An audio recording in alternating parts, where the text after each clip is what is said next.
Hello, friends. Welcome back to another episode of I'll Call You Right Back podcast with me, your host. My name is Chad Medved. I'm the captain of this ship. Appreciate you being here with me as usual. First thing is first, got some things to tend to. If you enjoy the show, if you're listening right now, you enjoy the podcast, you enjoy what I do, take a second and share this podcast with someone you love, with a loved one, with a friend, with an enemy. Share this podcast and help me spread the word. It is very much appreciated. There are a few ways for listeners to support the show and really kind of propel what I'm trying to do. There's some free ways, and that is just sharing the podcast, leaving a rating and review wherever you're listening. And then if you want to throw some coins my way, if you want to toss some coins in my little pouch, I started a Patreon recently. You could find that on patreon.com. Just search I'll Call You Right Back podcast. It'll pop right up. If you follow me on Instagram at I'll Call You Right Back and you click the link in the bio, you will find everything there, all of my credentials. And it's much appreciated. There's a $5 subscription for Patreon. You sign up every month, $5 gets taken out of your account and a couple coins get tossed into my account. And that's just a way for you to support what I'm doing. I put these episodes out for free, and this is just a way for people to kind of give back. I had people reaching out to me saying, what can we do to support the show? And honestly, just share it with someone. I don't even need you to support it and pay your money. That's greatly appreciated. But if you just share the show, it goes a long way for people like me. But this week we got 2 new Patreon subscribers, and there's a big thank yous to the both of them. Danielle Hershiser is a fan of the podcast. She has been a supporter from the beginning, and she is also an I'll Call You Right Back alumni. You could find her name in the phone book. She is episode 231, and she is the baker, and she's doing some wild stuff down the Abbey. You'll find her at some local craft markets selling her baked goods, but she gets it right in the kitchen for sure. Episode 231, it's fantastic. The next Patreon subscriber and someone who is very dear to my heart, Billy Hoyle. He is another alumni. You will find his name in the I'll Call You Right Back phone book as well a couple times.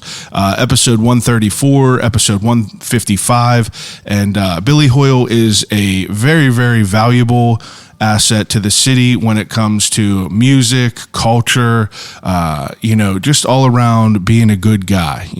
He's been a supporter from the beginning, and I appreciate them guys reaching out and, subscribing to the Patreon. That's huge for me. That's all I could really say. Thank yous very much from the bottom of my heart. But the reason that everyone is here this week we got a special week. I know a lot of us have a holiday weekend coming up because of Memorial Day. And in the spirit of Memorial Day, not really in the spirit, I guess you could say in the spirit, but, Memorial Day is something that we all often, we get a day off work, we go out, we do what we want to do, we have a party, kind of enjoy that, but, what are we celebrating? What are we honoring? And I had someone reach out to me whenever I posted a previous nonprofit that I had on there and said, hey, I am part of this nonprofit. If you would like to hear about it, I would love to come on and talk about it. So Brinnly Schwartz is the volunteer coordinator for the National Cemeteries of the Alleghenies, and she works with a company called Wreaths Across America, and they are a company that started out of Maine, where a guy had a tree farm, okay? He had a surplus of materials from his tree farm, all right? Whenever he was a young kid, he traveled to the cemetery in D.C., and it made an impression on his life. He went down there and it made an impression to him. So he started sending wreaths that they handmade at his factory down to the Arlington Cemetery in DC. And they covered headstones of fallen soldiers, as many as they could. And this happened, back in like 2007, 2008, and has since grown exponentially. I believe Brinnly said last year they did 2.3 million headstones over 3,700 cemeteries across the nation. And these are all fallen soldiers and spouses. And what they do is up at this National Cemetery of the Alleghenies, they have about, I believe she said there's 17,000 people up there.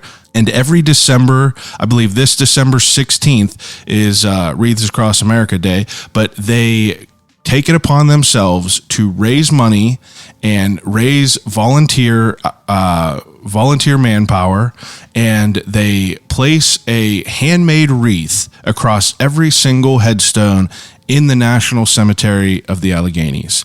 Like I said, 17,000 headstones. She organizes this event, and they do it on one Saturday. Takes about, it takes a village for sure, but Brinnly is the one that kind of spearheads this effort.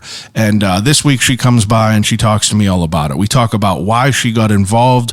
We talk about what it means to her, how people can get involved, and how people can give back. More importantly, it's pretty incredible. Wreaths Across America.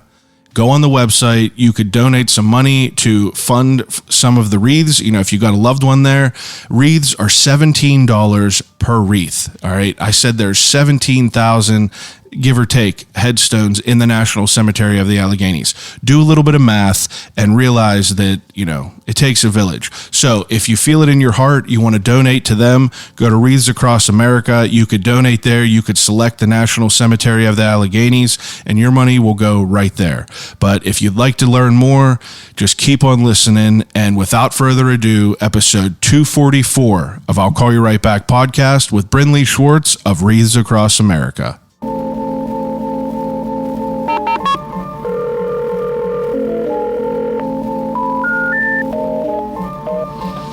Telephone. Hello?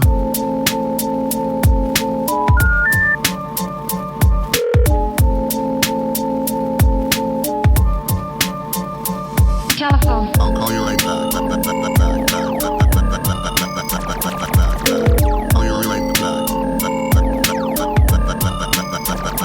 Telephone.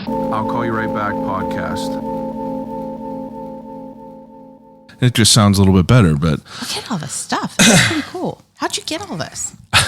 I started this out like 5 years ago in my apartment whenever we lived in Ingram, like Crafton Ingram area. Okay. And I had just a little hand recorder and 2 mics. I didn't even have mic stands for anyone. I was going to say, how did this fit in an apartment? This didn't. This is the whole setup. This used to fit in just my living room. We had this, it was this big ass house that didn't have AC or anything. It was split into 2 levels. Yeah. And our living room was huge. And I would set it up every time I would interview someone, kick my wife out for 3 hours and interview people and then tear it down. I always tell this story about, I drug Rick Seaback up my second story, and there's just no AC. We're both he's wearing a suit. Dying. Yeah, we're both just, he did. Oh. He was wearing a bow tie. We're just dying. And, but you had to start out somewhere, right? That's if you're starting with Rick Seaback. Yeah, he was one of the early ones, thank God. And then I was able to invite him back again and have a more proper interview. Yeah. So I did 3 years of in the trenches, I call it, where I'm just trying to pop up and then have to tear everything down. But it's nice to be able to have a place that's I don't have to tear shit legit, down. Yeah, it's kind of legit. I'm trying. It looks really good. I'm glad that you came over tonight. I appreciate you with, how many kids you have? I have 2. 2 kids? How old? I have 2 kids on 4 baseball teams. I don't even know how that's possible. Yeah, I know, because I know that the baseball schedule is pretty crazy. I have a guy at work that his son plays, I don't even know if it's traveling, but he has I think he had 2 doubleheaders the one day on a Wednesday. I literally, we just got done with baseball number 1 from 5 to 6. Yeah. And then there wasn't supposed to be one tonight. And then they were like, hey, we have a scrimmage. And I was like, okay, well, I'm going to go do this podcast. How old? 7 and 4. Oh my God. I know. That's young, and that's a demanding schedule. I thought you were going to be they're 15, No. So I'm heading to the 7-year-old's game after this. But it's over and it's right here. So. Yeah. What time do you got to be out of here?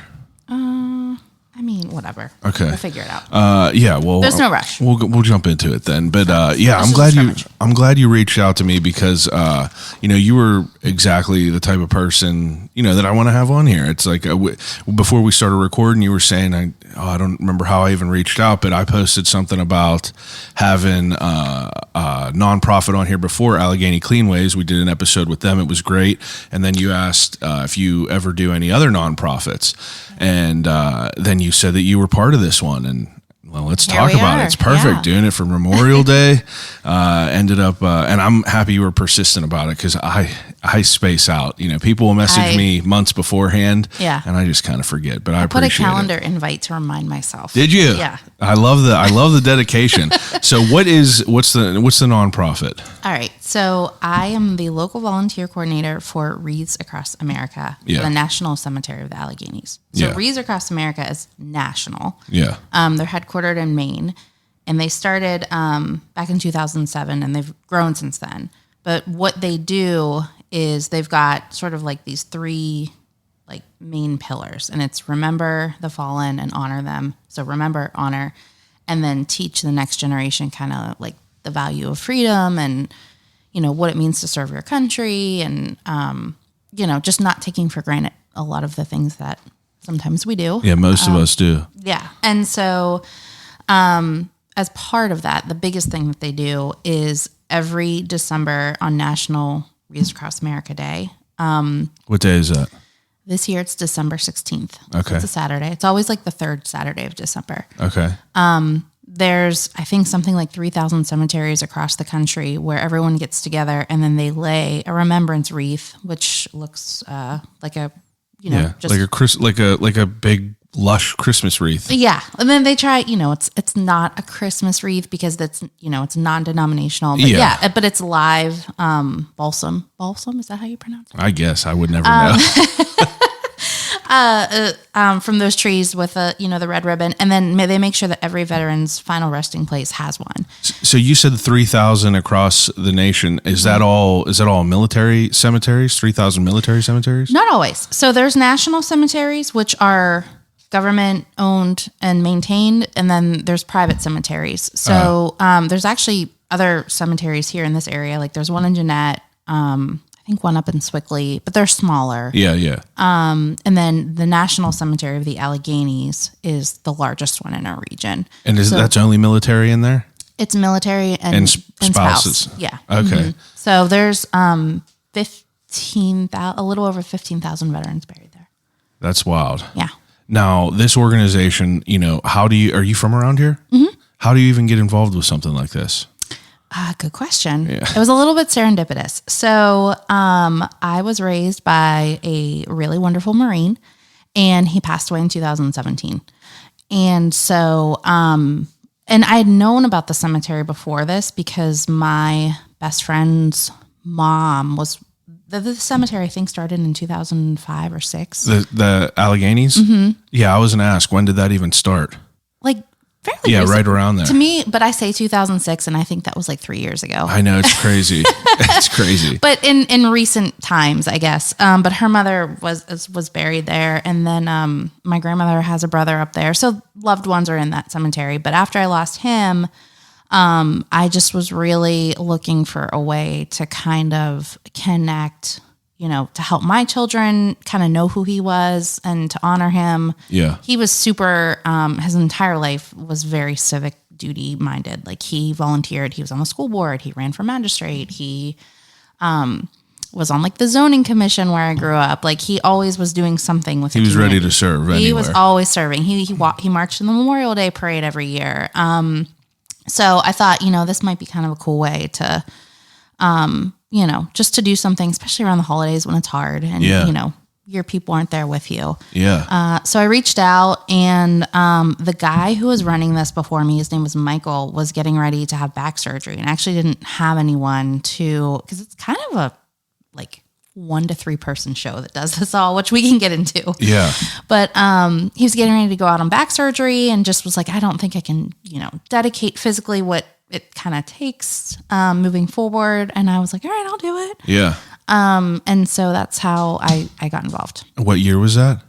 That was 2020. 2020. So this will be the third year doing it? This will be the third year I will be doing it. But Yeah. they've been doing it. Wreaths Across America has been at that cemetery or been participating at that cemetery since, I think, over 10 years now. What was the guy's name who started this?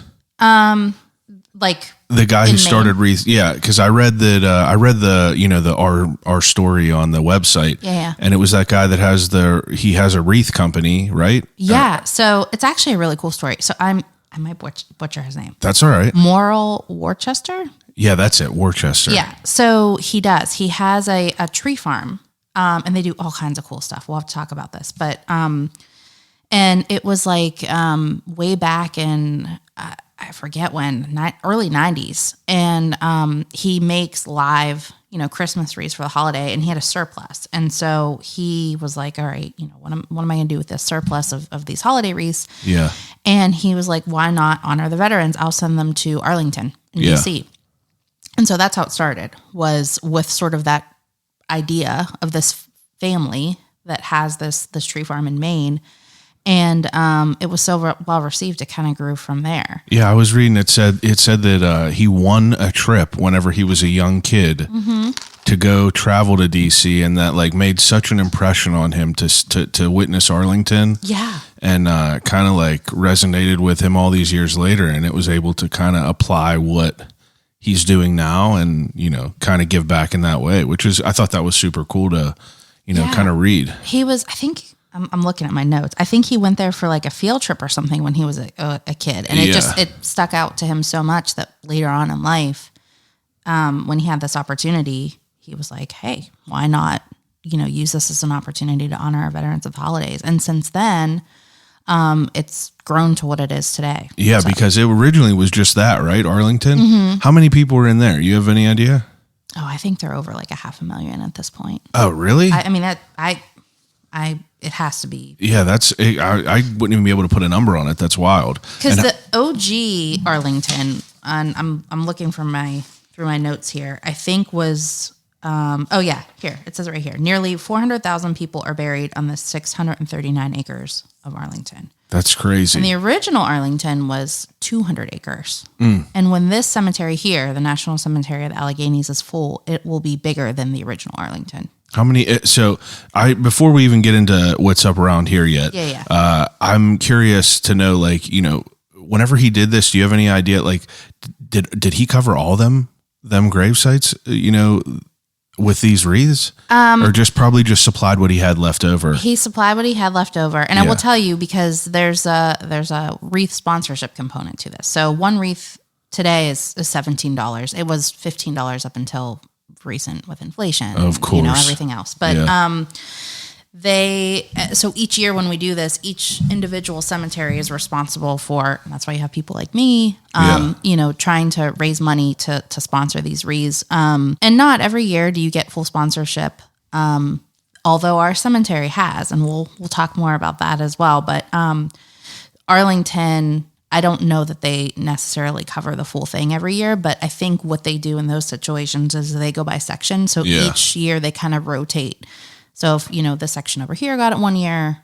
They make sure everyone. Yeah. At least I know that's how they do it at other cemeteries. Yeah. I mean, it would be kind of mind blowing to try to do all 400 some thousand of those. But it's so gorgeous, especially if it snows. Yeah, I feel like it would be cool to see for sure. Yeah. I've never been there, but you've never been? I've never been there. It's like one of those things you got to do. Yeah, I know. I got to do that. I'm going to DC in a couple weeks, so maybe we'll see. You should go. I'm riding my bike down there, so it's like I don't know if I'm going to be able to, get there. Right. We're riding our bike there. We're going to get there, and then we're going to come back the next morning. So it's kind of a tight schedule. I feel like I want to go down there and like really take it in. Yeah, take it in a little bit. But that's super cool, and that's cool. They sell tickets to that one. Like that's an incredibly huge, popular event. Like you have to buy your tickets ahead of time to like lay your wreath. I mean, not buy them, because the tickets are. I don't think they charge. Yeah, but it's to keep it sort of organized. Yeah, like organized, so make sure everyone got it. That's pretty wild. So up here, how did this cemetery up here even happen? Do you know any of the backstory of like how this all came to be? I don't, so I can tell you this. It used to be old farmlands. Yeah. In fact, we should ask Odd Pittsburgh. I bet he would know the history of I bet the land. he would too. I should. I have a little notes in my phone because like we do all these episodes. Call John, yeah. And I just have random stuff listed in there to like bring up to him because people are like, you should ask him about this and that, and I was like, yeah, that's good. We'll talk about it next time. There you go. So I think it was old farmland, and then the National Cemetery of the Alleghenies is government owned and it's maintained by the VA. Yeah.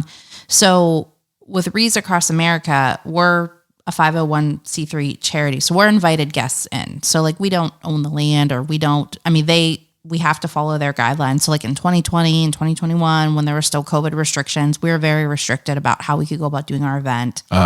We couldn't have big gatherings, that kind of thing. Yeah.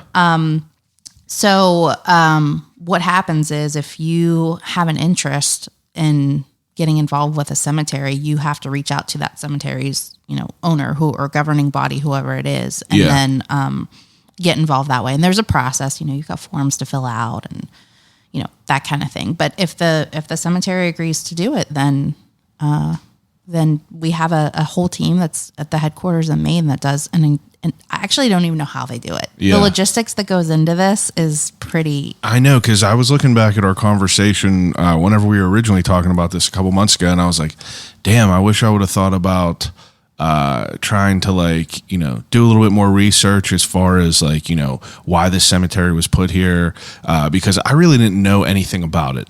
My first experience is when we moved in here in 2020, my neighbor across the street, this awesome old man. The first time I even came into this house to look at it, I see him pulling out on his original 1973 AMC Harley or AMF Harley, and he just ripping down the hill, but stops and introduces himself, says, you moved it in, and he was like, you're a good neighbor. I hope you're a good neighbor. And I was like, yeah.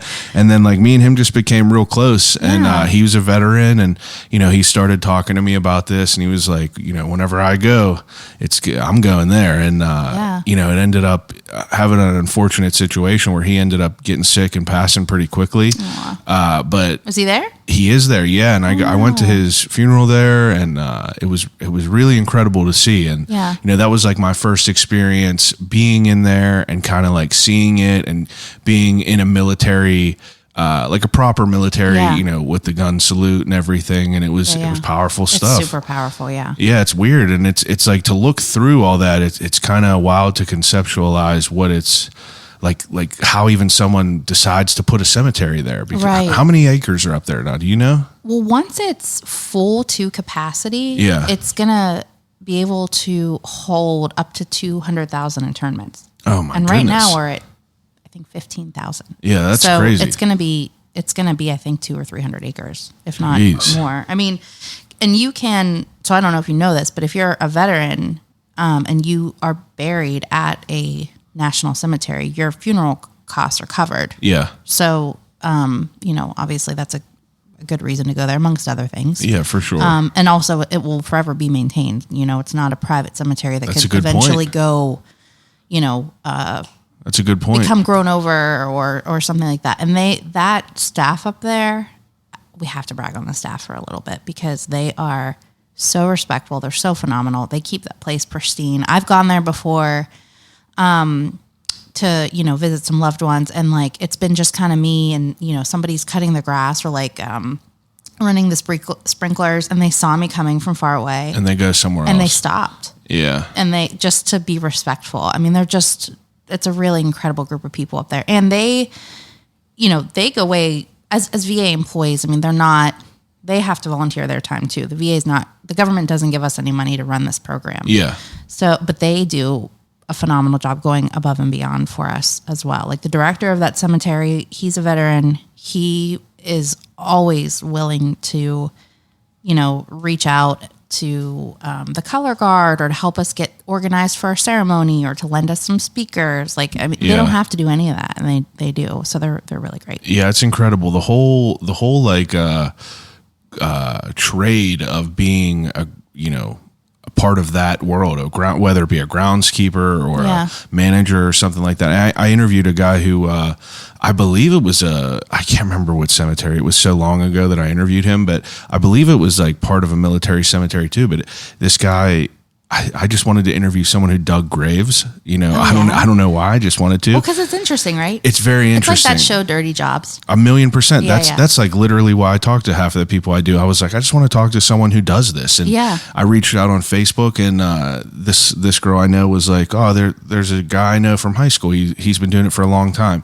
So he was 30 years old at the time. He started when he was 14. So he's been doing it for 16 years. How do you even get into that? It was his uncle. He helped his uncle one summer, and it just just like kind of stayed there, and he lives there on the cemetery with his dog, and just like the Probably idea takes a lot of pride in it. yeah, it's it's a very, very proud job. And like, it's, you're honoring people. It's the same people that are like funeral directors. Yeah. That's why it's kind of fascinating to like talk to them, because people they think it's like almost like taboo to talk about like, that sort of, death or anything negative like that. But I mean, everyone deals with it, and, I feel like it's interesting to know about. Yeah. Well, and I think there's something like, I don't want to say they're passionate about it because that makes it sound weird, but like they take a lot of pride. It's respect. in being able to provide that kind of service. Yeah, I talked to the funeral director, and I was like, how do you deal with it every day? Like, your men, women, kids, how does that not like really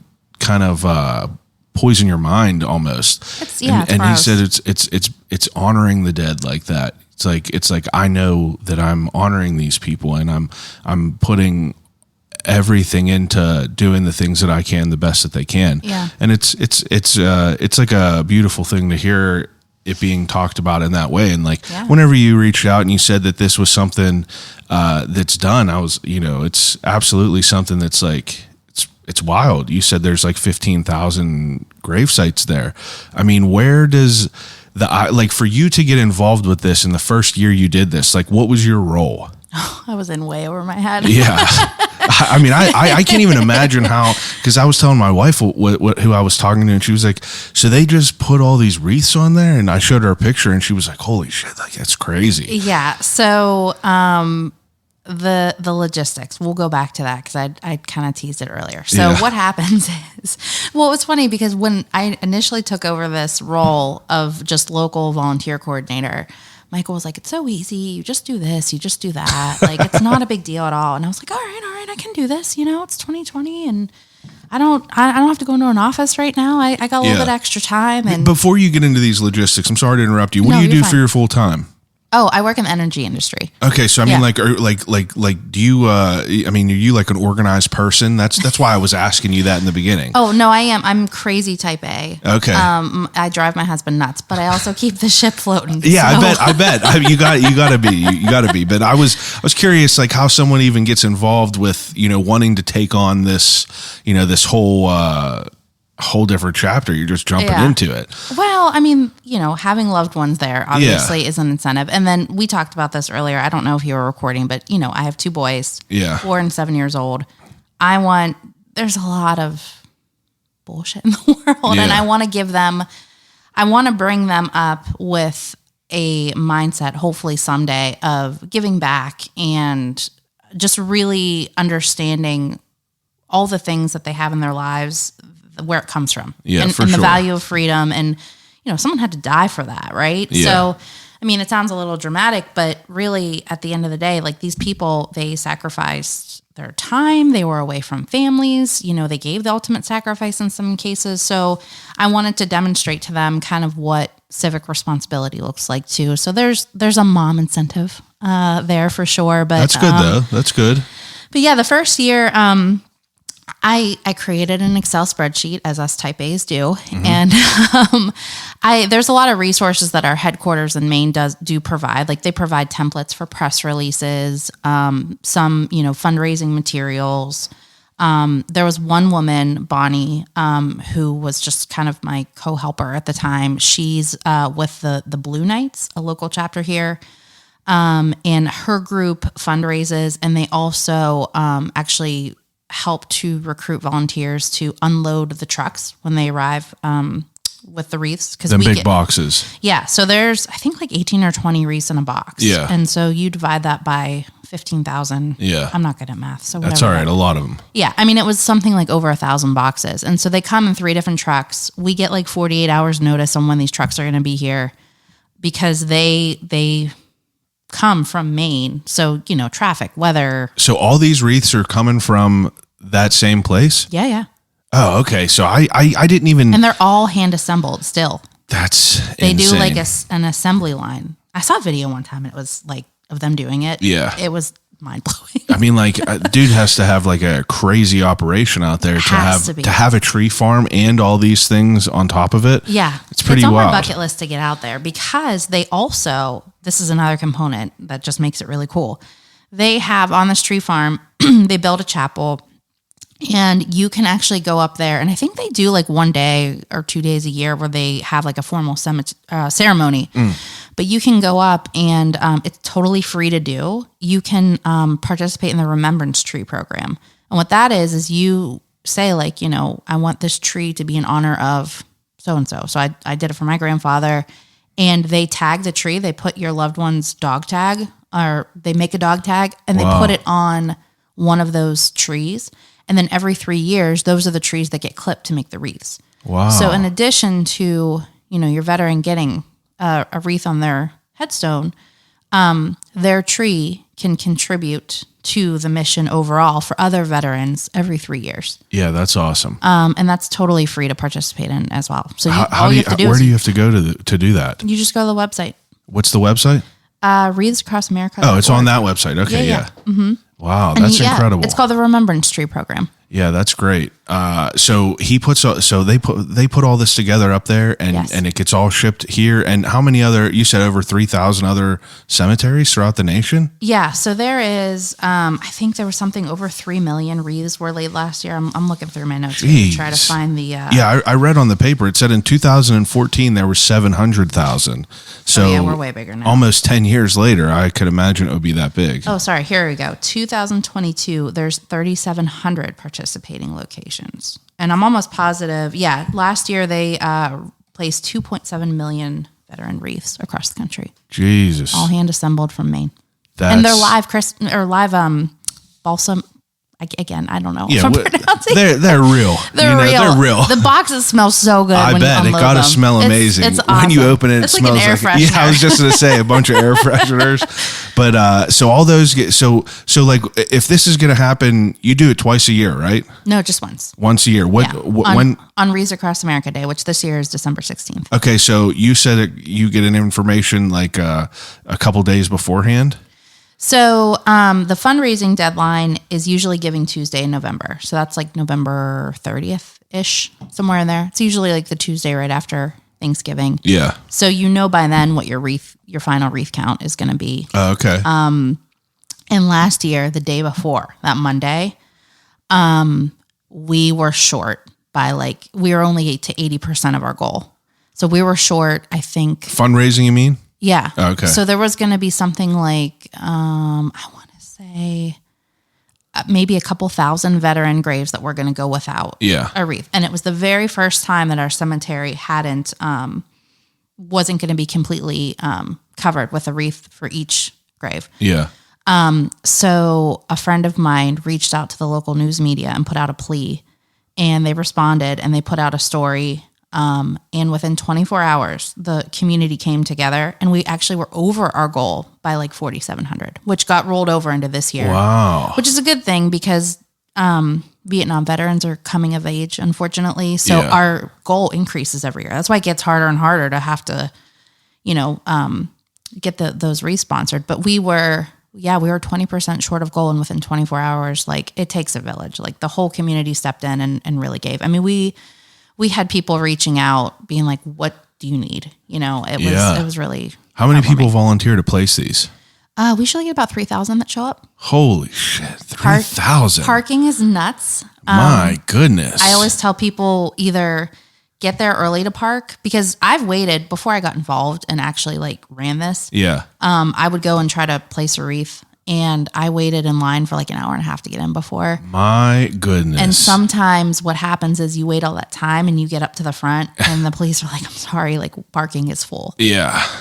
So people aren't thrilled about that. So what I did last year, having gone through that experience and not wanting to turn people away, I put out a plea, a lot of pleas in this. Yeah. And I asked people, if you have a business or a school or something in your area and we can use your lot that day, let me know. And this woman reached out and she was like, hey, my son works for Crown Castle in South Point. Do you want me to put you in touch? And we have been able to use Crown Castle's lot the last 2 years. Oh, that's so great. Big shout out to them in South Point. And do you have a shuttle that comes that that grabs people from there and takes them up, or how's that work? So also a good question, because that's all volunteers too. We didn't initially. And then it's just crazy how this works. Like the universe kind of starts putting the pieces That's together. what it sounds like. It feels like you have like a good motive behind these, and people just want to jump in and get involved. So it was like this lady's son found us the lot. And then somebody reached out from the American Legion in Plum, and he was like, hey, we just want to help. Wow. What do you want us to do? And I was like, can you be like a parking lot attendant? Like, can your groups help to kind of direct traffic and, tell people where to park and where to, to in this carpool lot? So they managed that because I'm only one person. I couldn't be in both places at once. Yeah. Well, now besides for you, how many people are involved with what goes on there on December 16th? So there's myself, there's Ed, who's the director of the cemetery, and his staff. So maybe like, I don't know, him plus a couple, like 3 or 4 people. A handful of people. So less than 10 people are, for sure, are doing all this? Yeah. And then Bonnie, and then this woman, Tina, who has also been amazing. She reached out to me and was like, hey, I've been coming here for a long time. I kind of want to, step it up and do more. My kids are in college now. Yeah. The extra time. And she was really instrumental last year as well. Wow. This is crazy. So yeah, less than 10 for sure. Yeah, that's incredible. So you created, you talk to these businesses and, you try to figure out some of the logistics. It's like, so if you have all these wreaths coming down, you're unloading all these boxes, I assume they get unloaded in different sections of the cemetery. Yeah. And, how does that work? Like if I was going up there, how do I just walk up anywhere and grab one and put one down? So no. Well, we have to talk about the trucking for a second, because that in itself is a pretty crazy story. So these trucking companies that do this, either they are volunteering their own time, their own gas, their own trucks, or like their company. Some of the larger trucking companies will donate, and they'll have like raffles because all the veteran drivers want to participate. Yeah. And they'll pick, but like smaller, like Harry Ball Trucking is a great example. They're out of Ohio. Chuck, who owns it, an incredible human being. He drives. He volunteers. He's the owner of the company. Drives all the way up to Maine. Gets loaded up with his tractor trailer. Drives all the way back down. He hits a cemetery in Clarion, usually our cemetery, and another one in West Virginia. Wow. All on his own. So they're taking away from their own business that they're getting paid for, and it's gas. That's hotels. Wild. Like Do all these different cemeteries have a different version of you at all of them? They do, yeah. Okay, so it's like, and all these people are all volunteers, and it's mind blowing that the logistics all kind of work out and this all happens like that. It's pretty crazy. And then last year we had a truck driver. He was a highway angel. Have you ever heard of that term before? No, I don't think so. I hadn't either. He saved someone's life on the road. He was driving through, I think, West Virginia, and he's from Nebraska. So he drove from Nebraska to Maine to do all this. Oh, my God. And he's a veteran himself, but he drove past a person on the side of the road whose car had caught on fire and was stuck in the car. And him and his wife pulled over, and they saved this man's life. And he was a veteran himself. So he, obviously, like these people at their core are just givers. Yeah. They're just, they're not in it for themselves at all. So he and versions like him all across the country are driving out to Maine. Crazy. They drive from like Florida, you think about the that's insane. Florida to PA is like a good 18-hour trek. Oh, at least if you're stopping. Right. Wow. That's pretty moving. So they do that. And then when they come, so logistics wise, there's volunteers also in Maine who know like how many boxes have to go to each cemetery. Yeah. And so there's a lot of like, loading up pellets and loading up the trucks and getting these guys on the road. They do like a nice dinner and stuff for them up there too, to thank them. That's great. And then last year, actually both years, we were short a couple boxes because, as you can imagine, so many moving parts. Yeah. A couple might get overlooked. Yeah. And I was thinking, okay, well, we'll just have to lay them on like Monday or Tuesday whenever they come. No, like we told them in Maine that we were short boxes, and this was like on a Wednesday or a Thursday, and the ceremony's on Saturday. Somebody who works up there, I don't even know who, he took his personal truck, like his pickup truck.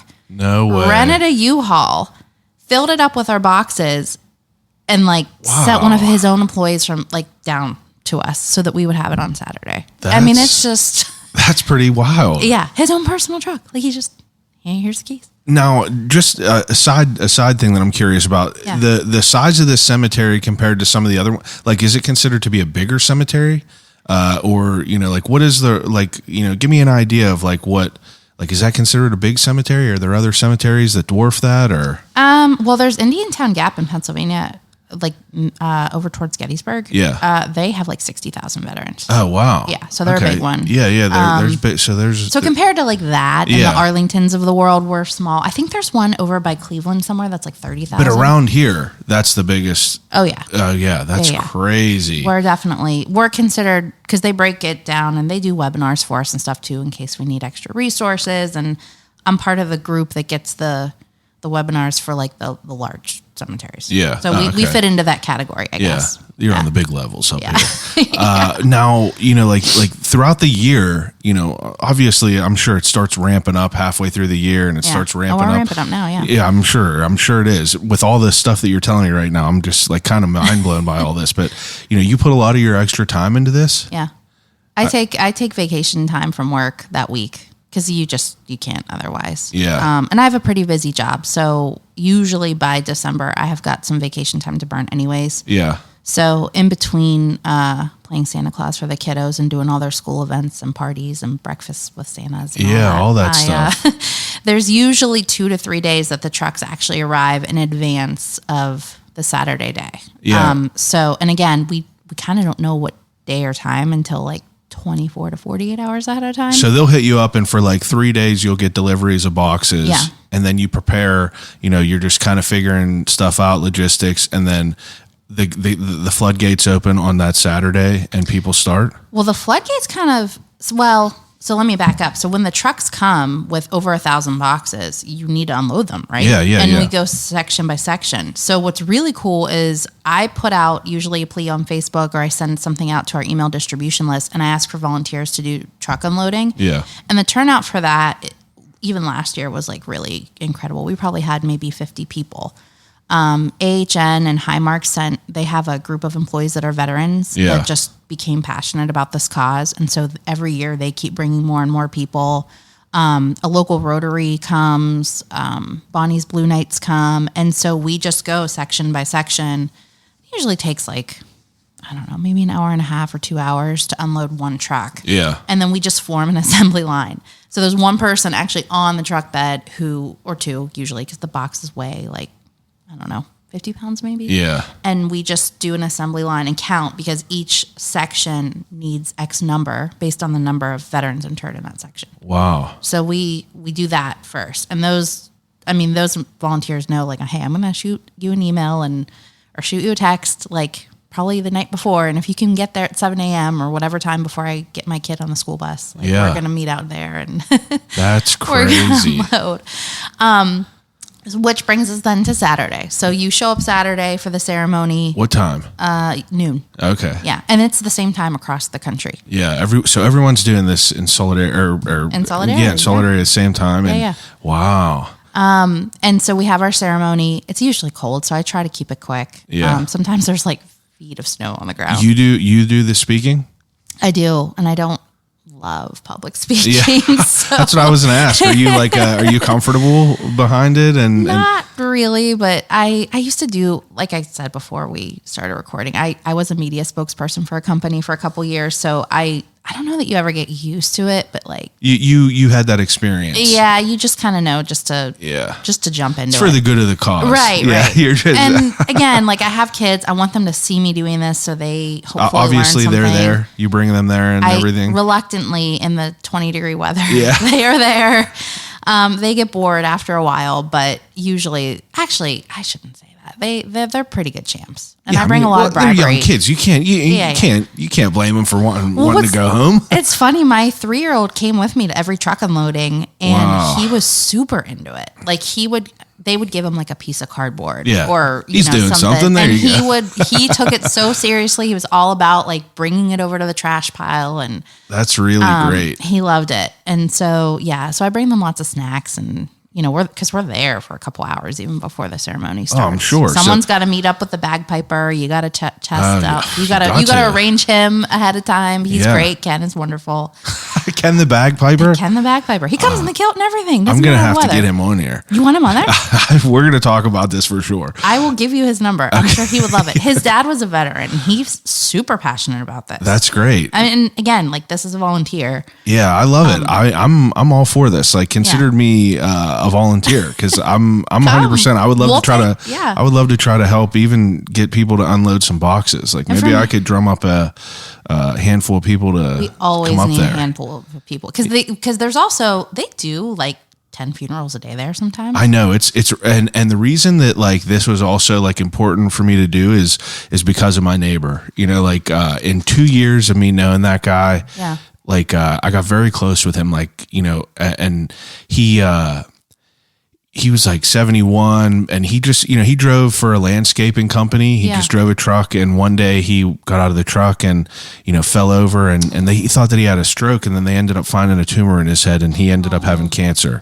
So in this time that he's lived across the street, it went from him being the guy that's always out there with a Bud Light, always blasting music, just praying that anyone walked outside that he could talk to. Is it going to be you now? You got to live that legacy for somebody. Well, he forced me into that legacy. So I would go over there and I would just talk to this guy about like, his life and, the years he spent here and like his time in the service and like how much it meant to him. Always had a veteran hat on, always had all this. And like, I didn't have like, I have some military like cousins, but they were in and then they were out. Yeah. I didn't have any like lifetime. Was he career? He wasn't even career, but like it exuded out of him and it made me want to, just, Got you pumped. do more. Yeah. He actually had COVID one time and I don't know. I think I did it. I brought him, baked goods and I didn't see him for a couple of days and I went up there and I brought him these baked goods and he was like mind blown that I bought him these for Veterans Day and like that we That just probably became meant so much we to him. just became best friends and it just made me want to like kind of be involved in the fact that he's up there. Yeah. It like That'd you be a said, great way you to have a honor loved him. one in there Yeah. and it's just like it really makes you want to, do your part to some extent. And they have Wreaths Across America is just at the holidays, but that cemetery, so National Cemetery, the Alleghenies does a Memorial Day and a Veterans Day ceremony, like a tribute, and we always go to both. I take my boys to that too, and they do a phenomenal job. It's the same staff that helps us with wreaths, and That's great. they usually, they talk about kind of who's buried up there. Like there's a Muskegee Airman, like there's a couple of like interesting, veterans up there. They sometimes will do a flyover. So they do some really cool stuff throughout the year. And what's cool for me, in addition to like, me wanting to honor my own loved ones, is I get emails from people that say like, hey, I live on the other side of the state, or I live on the other side of the country, or I live in Wexford, but I'm elderly and my husband passed away and I can't get there by myself. Can you take a picture and show me like his headstone with the wreath on it? And when you do that for people, like it's just such a small gesture, and they're so Thankful grateful. and just like, So kind of like what you were saying with your neighbor, like blown away by baked goods. I mean, they're just so appreciative that someone would take the time. Because the other thing we always tell people is say their name when you lay the wreath, like keep their honor alive. There's a quote, I might butcher it. It's probably in these papers somewhere, but it's like a veteran dies twice. The first time and then the second time is when nobody remembers them and nobody says their name. Yeah. So the big thing that we stress is you want to say that person's name whenever you lay their wreath to keep their honor alive and to keep them going. So That's amazing. that's part of it too. Now, the logistics of people laying wreaths, how does that go out? Well, we always say like, because there's people that will bring hockey sticks or broomsticks and they'll like get a whole, think of like a, just donut hole right through. And they'll take like 10 or 12 wreaths at a time and just kind of lay them all down. Oh my goodness. And we're like, don't do that. That's not the point. Yeah. Like we want to make sure everyone who actually came out here, who went through the parking, is freezing their butt off, has a chance to do this. And it's not about like rushing to get it done. Yeah. It's about taking the time to actually Being like present. reflect and honor these people. Be very present. Think about why you're there, you know?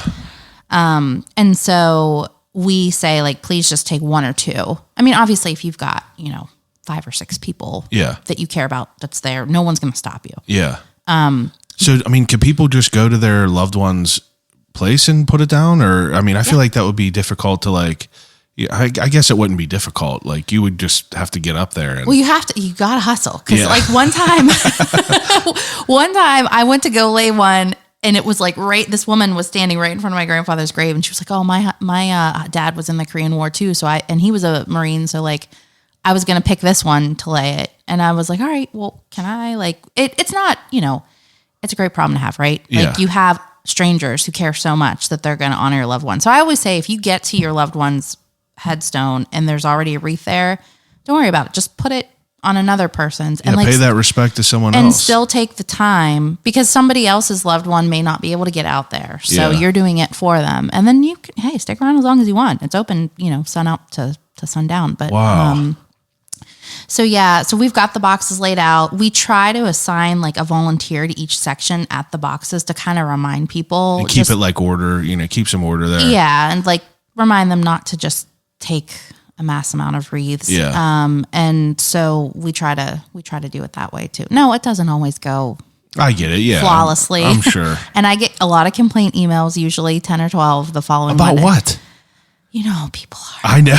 Yeah. I can't even imagine. It's the Karens. Yeah. It's like they come to the cemetery. Everyone too. is there. Everyone, everyone is the most important person. And you're like, I have a woman who has emailed me the last 3 years just to, like, my goodness, tell me how horrible we are.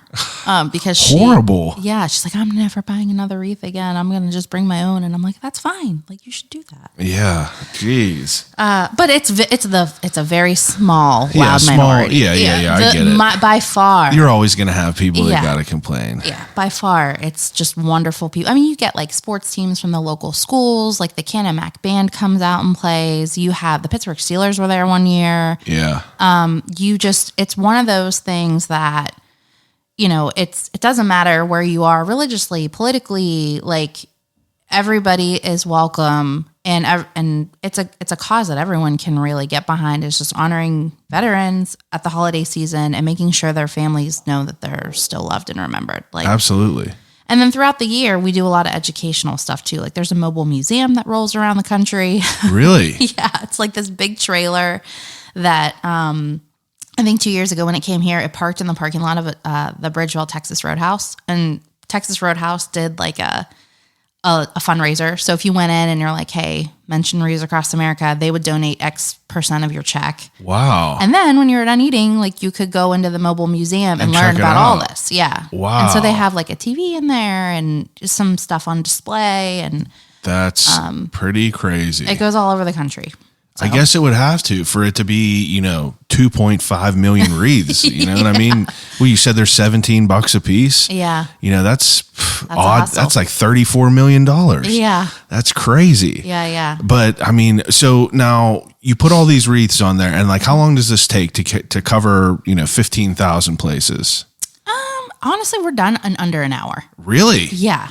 It's Jeez. impressive. Well, again, like, the community really comes together. I guess you can't do it without your village. Ounce of prevention. You try to do as much prevention as you can, or not even prevention, but as much organization you can to make things run smoothly. Because if you just had a big pile, it'd probably be chaos up there.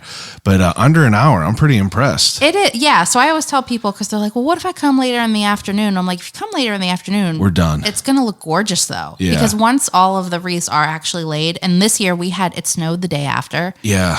But not too much. Like, it wasn't like the roads were bad and you couldn't get out. It was like the perfect coating. It was very I can't believe now that I know about this, and I'm only like a stone's throw away, I'm definitely going to go check it out, especially in to see all these. I saw the viral photo, the photo of the wreaths that went viral that, like, kind of started picking up steam, that was on one of the articles I was reading. Okay. It just looks amazing. Yeah. Having them all in the row and, like, seeing everything. It's pretty incredible. Yeah. So how long are the wreaths up?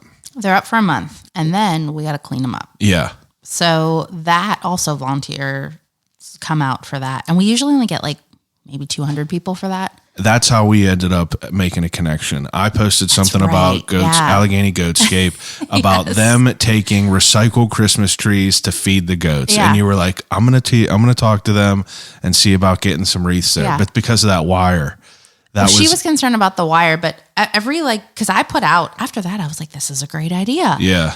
So I put out a thing on our Facebook page, and I was like, if you have a farm and you want to feed your goats or your animals, come get them. Yeah. And so we had a couple farms actually come out and Oh, get that's them. great. Yeah.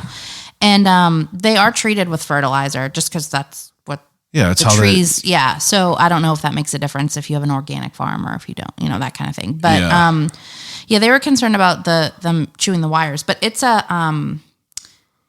I don't know how to explain it. It's like a wire tie, like a bread tie almost. no, it's like an actual hard because they get recycled. The I guess so. part of the wreath is like a metal donut almost. Oh, okay. And then the parts of it are like intertwined with that. Ah. So it's thick. Like you can't.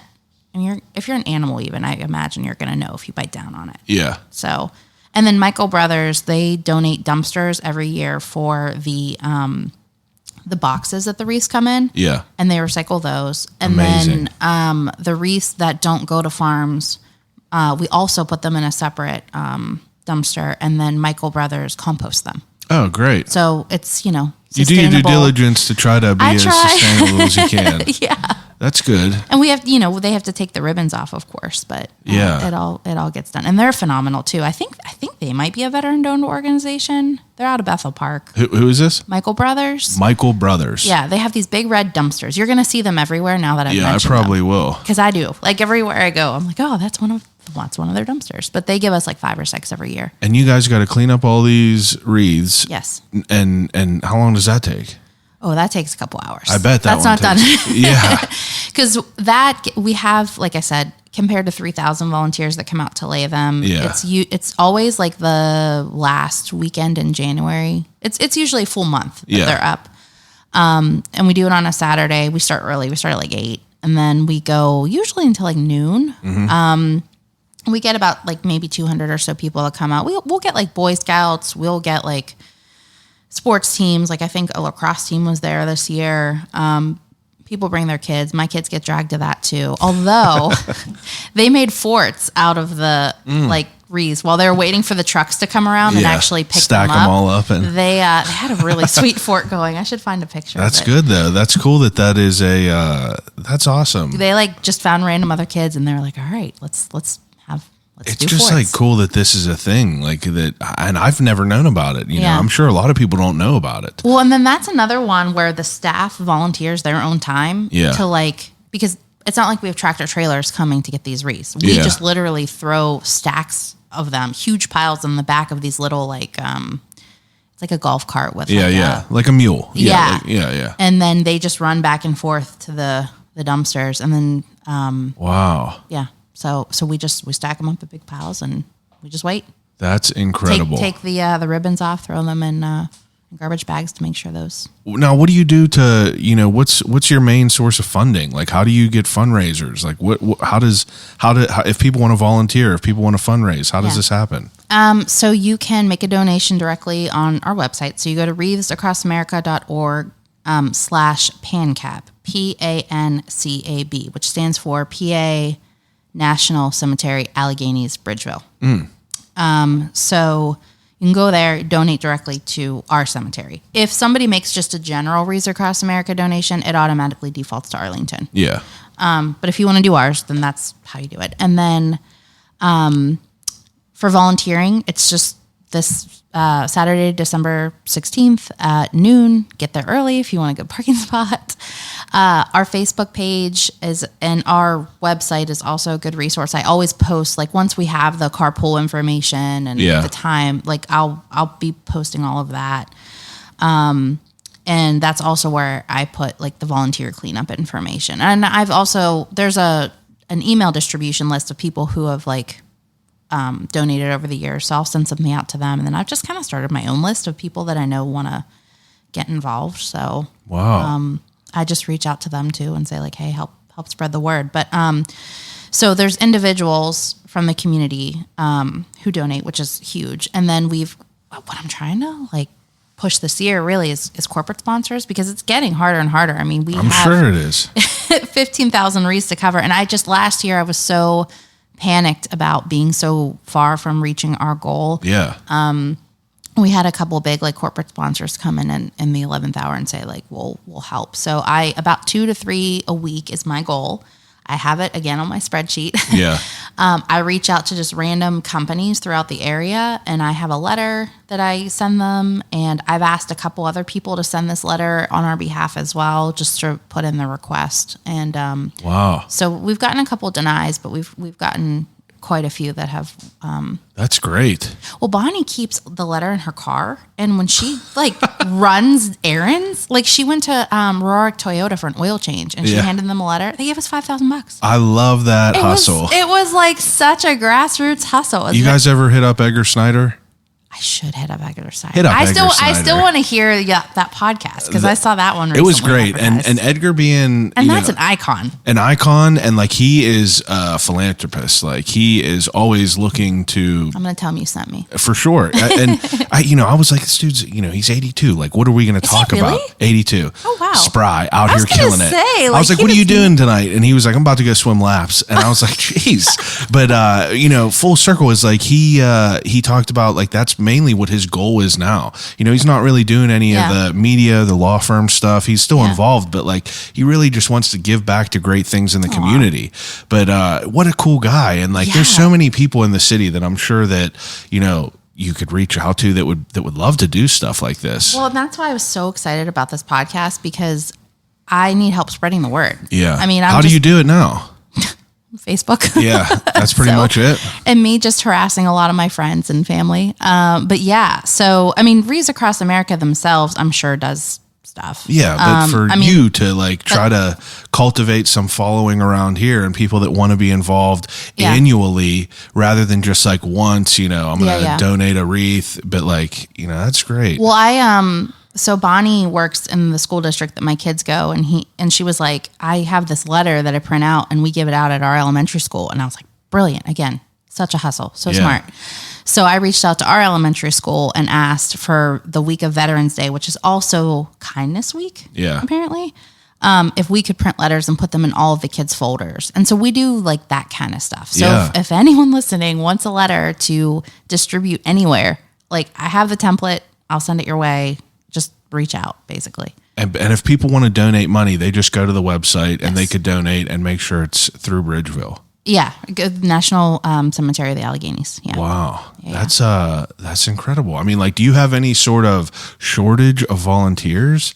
I mean, like, besides for that Saturday, you were saying, oh, it's just that Saturday, December 16th. But like, is there anything for people to volunteer to do before then at all?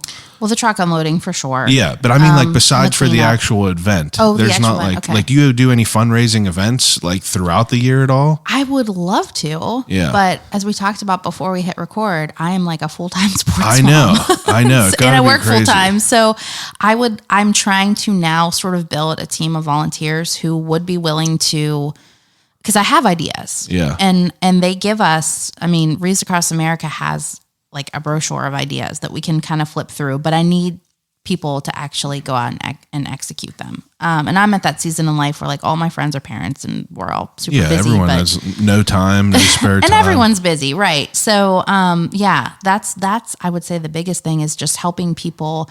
And it's more about just fundraising too. Like it's about helping people understand what the mission is. Yeah, not just giving money, but like, what are you investing into, and what are you, like helping to, keep growing? Like we have a group of volunteers for Columbia Gas. Because one of their employees was involved with this event and had been helping me. Like she reached out to Ed at the cemetery and was like, "Hey, we have a group of veterans who work here who want to do something." And he's like, "Well, actually, we've got a soldier's lot down in Lawrenceville and like the headstones need cleaned." And so I think either they already did it or they're going to be doing it this month for Memorial Day. They're going to go and like clean the headstones. Wow. So there are little pockets of opportunities. Wreaths Across America has a Gold Star mom who's a retired teacher on their staff, and she puts together school curriculum.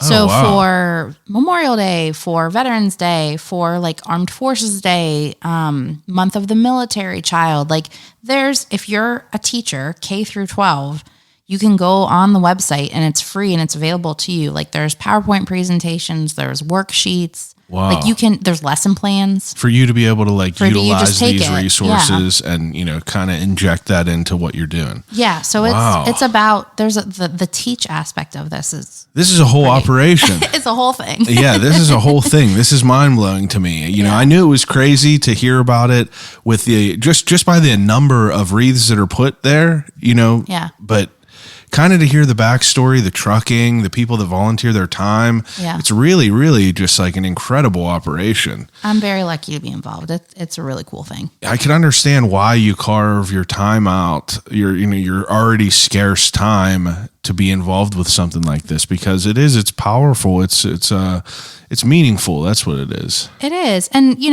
again, there's kind of like no shortage of crap going on in the world. So you need to like feed your soul somehow. The way that I even think about it is like these people that are in these like cemeteries, like some of them don't have anyone left. No. So it's like, that's really what makes me think about it. It's like, Yeah. luckily my neighbor, his wife is still around, Sure. but besides that, I'm sure that there's people that are not that lucky that don't have anyone, that probably have never been to their graves. Yeah. No, I get those emails. I hear like those people call me and they say like, I can't get there. I've never been there, but my so-and-so is there. And I really like. That's a beautiful thing. Yeah. So it is. If you want to see the good parts of humanity, if you want to see people come together, if you kind of want your faith restored in just society in general, this is a great cause to get involved with, and we'll take all the help we can get. Yeah, I'm gonna definitely try to figure some stuff out. I'll send you plenty of stuff. Yeah, to help with this, because I'm trying to get involved for sure. I want to be organizing people to grab wreaths at some point. You'll see me there December 16th this year. All right. Okay. Now, do you think that there's anything I forgot to mention or didn't bring up about Wreaths Across America, or do you want to get to the ending segment? I think that's it. I think we did good with it. I think we did good too. Pretty thorough. We did the Remembrance Tree program. I can't wait to look into that. I'm about to sign one up for my guy. Totally sign one up for his guy. And you know what you should do? You should sign him up, and then you should tell his wife. Oh, I'm going to tell her what I'm going to tell her. Like give it to her on like Memorial Day or like Veterans Day or something. I am, for sure. She would love that. And like, just like, going to his wake and like seeing, his pictures of him in the service and his uniform and shit like that. It's just like, it's moving for sure. Definitely is. Okay. Well, that was fantastic. Now, the ending segment that I do with everyone is an ending segment called Desert Island Questions. Desert Island Questions? Yeah. Everyone has to do that. Even Sally Wiggin and Edgar Snyder did this. Oh, I hope I can live up to those Pittsburgh icons. You definitely can. Okay. Desert Island Questions, whenever I give each guest 3 categories to take with them on a desert island and use until they starve to death and die. Okay. So talking about all this death, this whole podcast, we'll go back into this. So first category is 3 movies. So if you had a DVD player, you were stuck on a desert island and you had to watch, you only had 3 DVDs for the rest of your life, what would they be? Okay, so Jurassic Park is number 1. Yeah, it's an the amazing OG 1993 one. Gotta be. Still incredible. They keep remaking them. And I can't watch any of the new ones. The new one's pale. Yeah, I can't. I'm trying to think of what else. I should have thought about this ahead of time. Oh, Mean Girls. That's a great Iconic, one too. Yeah, that's a great movie. Millennial female here. That's a good one. I love that movie. And I don't know. I'm trying to think like stuff from the 90s. Really, maybe like Fried Green Tomatoes or that's something. Good. Yeah, yeah, those are good. Yeah, that's a good like diverse little lineup. Because I'm gonna be there for forever. Yeah, so I need like a comedy, a drama. It's a good mix for sure. Okay, are you a reader? I love reading. Okay, so next category is 3 books that you would take on a desert island. I'm so glad you asked. Let me pull up. Go ahead. What do you have, a list of all the books you read? Oh yeah. Well, I do audiobooks because again, like mom life, I can't sit and read a book anymore. I like listening on Audible. I like the accents and stuff. So anything by Chanel Cleaton. She has like Next Year in Havana, like it's a whole historical fiction series about Cuba. and I love historical fiction. So anything by her. There's also anything by Kate Quinn. She writes a lot of, like, she wrote the Alice Network. That's a good one. She also does a lot of very accurate historical fiction, usually with like a female protagonist. And then This Tender Land by William Kent Kruger was really good. Okay. Also historical fiction. Wow. Yeah. I could really talk on this one for a while. That's good. I've got you're a big bunch. reader. I mean, you're a big listener, reader. Yeah. Okay, that's good. That's my fave. I got to do it more. I gotta actually read more to exercise my mind. Yeah. It's difficult. Your kids read? You get your kids to read? My littlest one loves it, but he's only 4, so he doesn't read yet. Yeah. And then my 7-year-old fights me on it hardcore. He's like a math guy, which is so funny because I'm a math guy. I it's struggle hard to help me him to with read. his first grade homework. It's hard for me to read. That's because they're doing wild stuff, like, different math rules that you've been taught. Man. I hope there's no Common Core math on this desert island. That's it, Common Core math. Because, like, you look at that and you're like, what even is that? Okay, so third category, 3 CDs to take on a desert island. Man, I'm probably Make Yourself by Incubus. Oh, that's great. The Chronic by Dre. Yeah. There's a common theme here. It's early 2000s. I think that Dre was just picked on the last one. Was he? Yeah. Who picked him? Edgar Snyder. No. Ranger Stevie from the Pittsburgh Park Rangers. Oh, man. Great taste. Yeah, great taste. And then probably Tyler Childers. Yeah, everyone has been telling me I need to listen to him. You know what? I am not a bluegrass country. Like, I don't really listen to that. Yeah. But my husband is like into that, and he's really good. He's like very Appalachia sort of. I see so many people post his music, and I've good. just never listened to it. I need to. Yeah. Okay, those are good. Third to last question is the death row meal. So more death. You're about to get put to death. You get your last meal. You get an appetizer, a main course, and a dessert. Okay. What would they be? Ooh. Well, my main course, hands down, is going to be crab legs or some kind of seafood. I will crack that open all the way. I made crab legs for my mom's birthday just recently. We bought a bunch and we made one on the grill. You're a really good kid. They were great. I hope my sons make me crab legs for my birthday someday. Dessert, probably like a strawberry pretzel salad or a cookie cake. Man, a strawberry pretzel salad. It's been a while. That's how you know summer's really in the full swing. Especially Pittsburgh summer. I didn't know that was a Pittsburgh specific dessert. For sure. Did you know that? I knew that after, seeing the memes and, all that. But I just assumed that it was something that everyone had. I assume so too. I have Texas coworkers and they hadn't heard of it. Because that was a staple growing up. For grad parties, anything like that. Yeah. Summertime. Pretzel salad's good. Yeah, that's where it's at. And then appetizer, probably like a buffalo chicken dip or something. Yeah, I'm right classic, in there. Yeah, classic. Okay, second to last category, or second to last question. You're getting ready to go on a road trip. Yeah. You go into a gas station, you pick a snack. What's the snack? Oh, it's probably going to be something sweet, like a chocolate covered pretzel. Oh, yeah. Bonus points if it's a Sarah's pretzels. Let's go. That's what I bought my mom for Mother's Day. Big ass box of Sarah's pretzels. I'm going to send my kids to you to mentor. I'm a good gift giver. What's the best concert you've ever been to?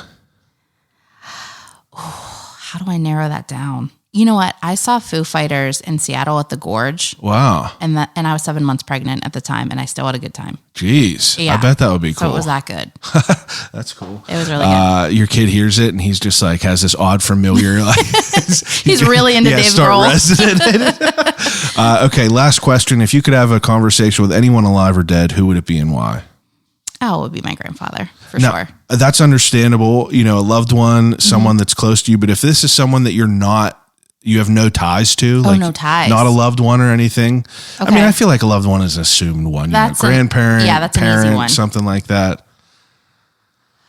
Oh my gosh. It would have to be like I would want to solve some great historical mystery. Yeah. It would have to be someone real pivotal. Like who killed JFK, right? Let's try to solve some kind of great. Well, CIA killed JFK. No, I'm just kidding. I was gonna say, you figured it out. You took my answer. Yeah, people will usually answer this. They'll either be something ridiculous, or they'll be I want to talk to someone very profound, someone who was a genius, someone was able to change the world. Yeah, and it's hard. Or I would even want someone who was the very first person to live like right here. Yeah. Like in the area of my house. Like I'm not talking like the first person who built the house. I'm talking like the caveman. Yeah, that's you know?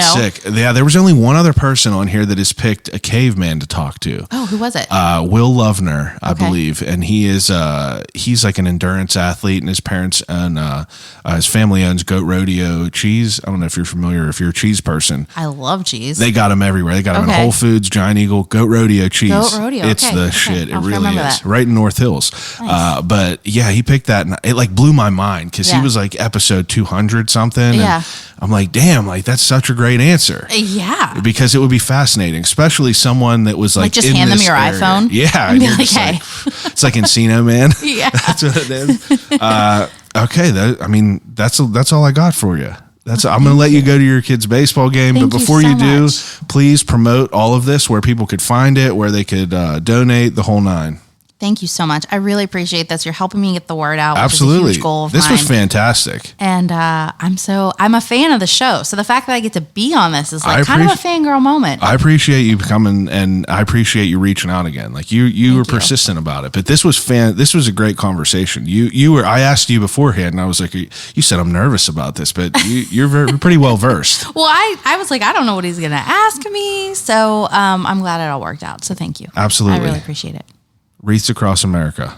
.org/PanCap. And you can find everything there. Yes. Remembrance trees, the whole thing. Yep. We're gonna figure something out for volunteering. Okay. You have my word. I'm gonna try to get something together. I'll hold you that. to it. I'm persistent. I'm good with it. I'm right around the way, so I'll be Yeah. there. Ride All my right. bike up there. Everyone else that's listening, appreciate it as usual. Each and every week, we're back with another great guest doing great things in the city. If you love the podcast, you want to support the podcast, a rating, review, subscribe, and if you want to do one step further, you could join the Patreon. That keeps this thing going. Appreciate yous as always. Thanks for listening. Call you right back.